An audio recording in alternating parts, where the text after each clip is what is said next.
आज के समय में अगर किसी को जागरूक करने की आवश्यकता है तो वो हमारे समाज की महिलाओं को जागरूक करने की आवश्यकता है। जो काम प्रतिनिधि को करना चाहिए था वो काम एक शिक्षक कर रहे हैं। प्रतिनिधियों को शर्म आनी चाहिए इससे और सीख लेनी चाहिए कि उनके समाज के लोग हैं। प्रतिनिधि को लोग क्यों चुनते हैं? ताकि उनके दुख में, उनके सुख में, उनके तकलीफ में उनके साथ खड़े हों। लेकिन प्रतिनिधि को छोड़ के और कोई शिक्षक अगर खड़े हो रहे हैं तो शर्म आना चाहिए वैसे ऐसे प्रतिनिधियों को जिनको नहीं सूझता। समाज सेवा का एक मेरे अंदर भावना है और ये भावना अपने आप उजागर हमारे अंदर से होता है और लगातार इस प्रकार के कार्य करके मुझे खुशी और संपन्न महसूस होता है।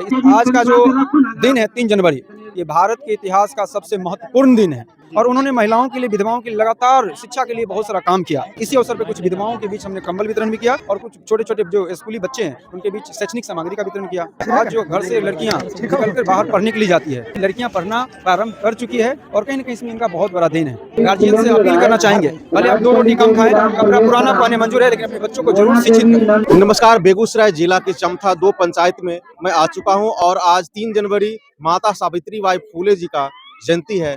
इसी शुभ अवसर पर knowledge point and educational centre के शिक्षक सह समाज सेवी चंदन सर के द्वारा गरीब एवं असहाय लोगों के बीच कंबल वितरण और स्टूडेंट के बीच कॉपी कॉलम का वितरण किया गया है। इस तरह के कार्य को लेकर के क्या कह रहे हैं आप लोग, और हम लोग मिलेंगे यहाँ के जो चंदन सर है उनसे मिलेंगे और बातचीत करेंगे। इस तरह का वो लगातार समाज सेवी काम हमेशा कर रहे हैं। जो प्रतिनिधि को करना चाहिए वो प्रतिनिधि कर नहीं रहे हैं और ये शिक्षक है और शिक्षक होते हुए बढ़ चढ़ करके कर रहे हैं। आइए मिलते हैं और बातचीत करते हैं। सर, कैसा लग रहा है इस तरह के कार्य में? आप नए नहीं हमेशा समाज के बीच रह रहे हैं, उनके साथ हेल्पफुल में हमेशा उनको साथ देते हैं, क्या कहेंगे?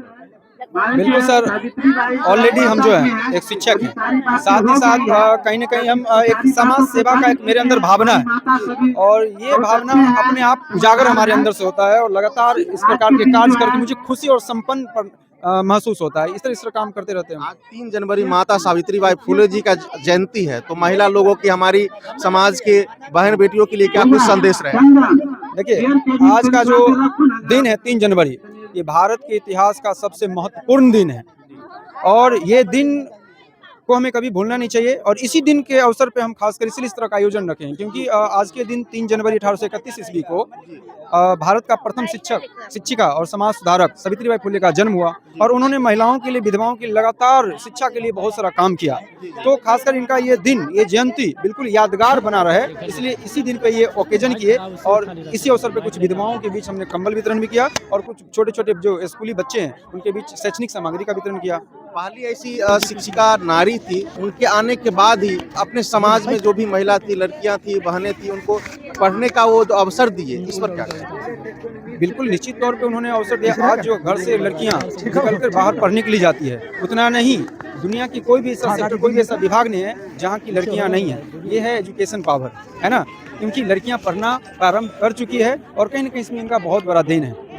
उससे पहले जो जितने भी लोग थे जो एजुकेटेड थे, सभी के सभी सर कहलाते थे, लेकिन उनके आने के बाद जिस तरह से वो शिक्षा फैलाई, शिक्षा की एक अलग जो जगह है, सर के बाद मैडम भी बने, जिस तरह से यहाँ कर रहे हैं। इसका मुख्य रीजन है क्योंकि पहले सर कहलाने का मतलब ये था पुरुष तो थे, लेकिन महिलाओं को पढ़ाना बिल्कुल पाप था। जिन घरों में महिलाओं को पढ़ाया जाता था उस घर की महिलाओं को परिवार से अलग कर दिया जाता था, परंतु इन्होंने इन समस्याओं को दूर किया और लगातार प्रयास के बाद महिलाओं में शिक्षा का अलग जगह आया। तो जब शिक्षित हुई महिला निश्चित तौर पे मैडम कहलाएगी।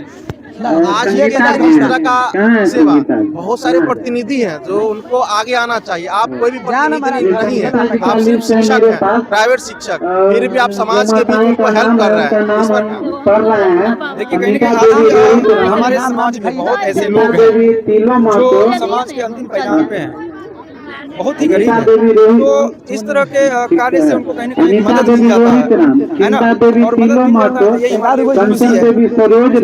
और कुछ कहना चाहिए?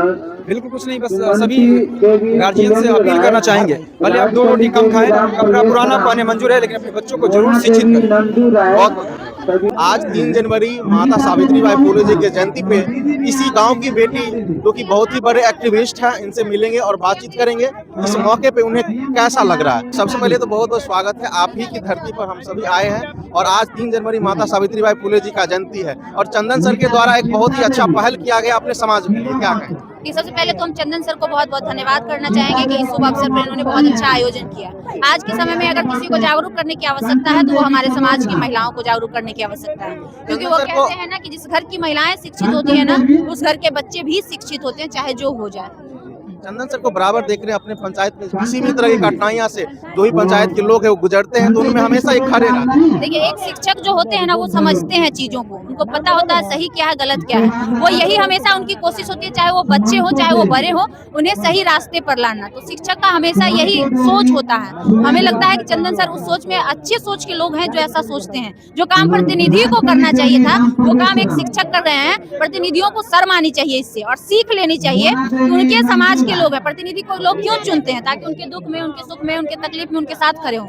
लेकिन प्रतिनिधि को छोड़ के और कोई शिक्षक अगर खड़े हो रहे हैं तो शर्म आना चाहिए वैसे ऐसे प्रतिनिधियों को जिनको नहीं सूझता। हालांकि कुछ प्रतिनिधि यहाँ पे हैं भी जो इनका सहयोग कर रहे हैं। सब एक जैसे नहीं होते, लेकिन कुछ प्रतिनिधि ऐसे होते हैं जो सिर्फ वोट लेने का हाल जानते हैं। वोट मिल गया बात खत्म। कहावत है ना, वो अपना काम बनता भाड़ में जाए जनता, वो वाली हाल होती है। महिला नारी सशक्तिकरण पर क्या कहेंगे? जिस तरह से माता सावित्रीबाई फुले महिला थी और महिला के लिए काम की, और आप भी एक महिला हुए, तो इस पर क्या? देखिए, सावित्रीबाई फुले अपने आप में महान है। अगर वो नहीं होती तो शायद आज हमारे समाज की महिलाएं शिक्षित नहीं होती। आज भी वही हाल होता जिस तरह से पहले मनुवादी और घृणित सोच के जो लोग थे, जिन्होंने महिला को महज एक वस्तु और एक दासी समझ कर रखा था। महिलाओं को घर में काम करने की चीज समझी जाती थी। लेकिन सावित्रीबाई फुले और ज्योतिबा फुले ने जो महान योगदान दिया महिलाओं को आगे लाने के लिए, वो अवर्णनीय है। उसको हम वर्णन शब्दों से उसका वर्णन हम नहीं कर सकते हैं। उनका धन्यवाद करना चाहेंगे, शुक्रगुजार हैं कि आज अगर हम बेटियां पढ़ रहे हैं, आगे बढ़ रहे हैं, तो उसमें उनका बहुत अहम योगदान है। सर के लिए क्या कहेंगे? लगातार इस तरह का प्रयास उनकी तरफ से जारी रहे। देखिए, चंदन सर के लिए हम यही कहना चाहेंगे कि हमें हमारे समाज में ऐसे प्रतिनिधि की जरूरत है जो प्रतिनिधि समाज के में सहभागिता लेते हैं, समाज के लोगों के साथ सुख दुख में खड़े होते हैं, यहाँ तक इस बच्चे से लेकर बड़े तक सबका ख्याल रखते हैं। ऐसे प्रतिनिधि की आवश्यकता नहीं है जो प्रतिनिधि सिर्फ और सिर्फ चुनाव में दिखते हैं, उसके बाद गायब हो जाते हैं। दो पंचायत के लोगों से क्या पूछेंगे? जमथा 2 के पंचायत के लोगों से यही कहेंगे कि आप ऐसे समाज सेवी को बढ़ावा दीजिए, मजबूत कीजिए, ताकि चंदन सर जैसे जैसे लोग आगे आए और समाज का उत्थान और कल्याण। बहुत तो देखिए, आज 3 जनवरी माता सावित्रीबाई फुले जी के जयंती समारोह में यहाँ पे चमथा 2 पंचायत की सभी ग्रामवासी उपस्थित हुए और इस जयंती को बहुत ही धूमधाम से मनाए। और इसी मौके पे शिक्षक सह समाज सेवी चंदन सर यहाँ पे आज कंबल वितरण किए, कॉपी किताब वितरण करके इस समारोह को बहुत ही धूमधाम से मनाए और महिला सशक्तिकरण को लेकर के भी सभी को जागरूक किए। आप लोगों को क्या कहना है इस वीडियो के बारे में? आप लोग अपनी प्रतिक्रिया और इस तरह का नेक कार्य को लेकर भी क्या कहेंगे? आप लोग अपनी प्रतिक्रिया कमेंट बॉक्स के माध्यम से निश्चित दीजिएगा। मिलते अगले वीडियो में, तब तक के लिए बहुत बहुत धन्यवाद।